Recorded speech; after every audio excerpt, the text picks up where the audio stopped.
Selamat pagi, saudara-saudaraku yang dikasihi dan juga diberkati oleh Tuhan Yesus. Bersyukurlah karena kita mempunyai Allah yang setia, yang tidak pernah berubah, dahulu, sekarang, sampai selama-lamanya. Saudara, ada seseorang pernah mengatakan demikian kepada saya.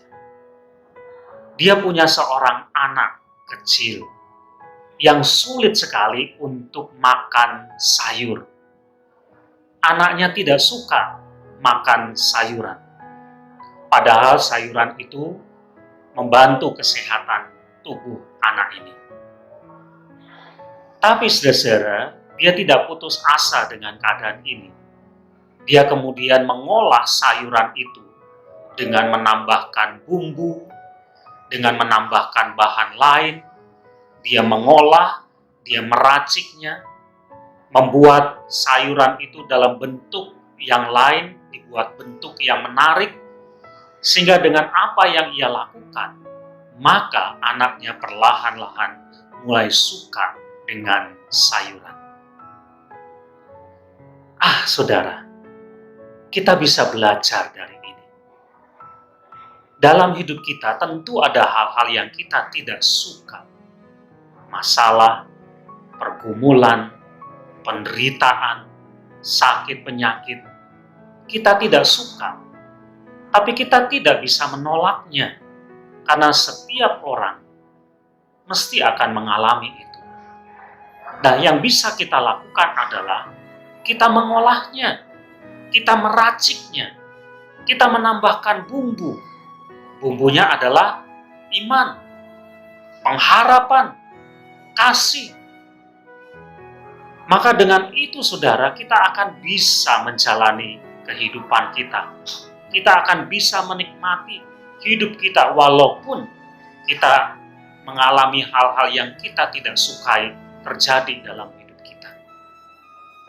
Saudara, di dalam kitab Ayub, khususnya Ayub pasal 1, ada cerita tentang seorang bernama Ayub. Dia kehilangan segala sesuatu. Anaknya, hartanya, kesehatannya. Pergumulan yang ia hadapi begitu berat. Dia sangat-sangat menderita. Tetapi saudara, penderitaan yang ia alami diolah dengan iman percayanya kepada Tuhan. Dan hasilnya adalah ketika dia kehilangan segala sesuatu, dia bisa berkata, Tuhan yang memberi, Tuhan juga yang mengambilnya kembali. Haleluya, terpujilah Tuhan. Dalam penderitaan pun, dia tetap bisa memuji Tuhan. Mengapa? Karena dia menghadapi penderitaan itu. Dia mengolah penderitaan itu dengan iman percayanya kepada Tuhan. Sehingga dia bisa menerima semuanya dengan tetap memuji Tuhan. Ada hal-hal yang kita tidak suka dalam hidup kita. Kita tidak bisa menolaknya. Tapi kita bisa mengolahnya, meraciknya. Dengan apa? Dengan iman kita kepada Tuhan. Dengan pengharapan kita kepada Tuhan. Dengan kasih yang Tuhan ajarkan kepada kita.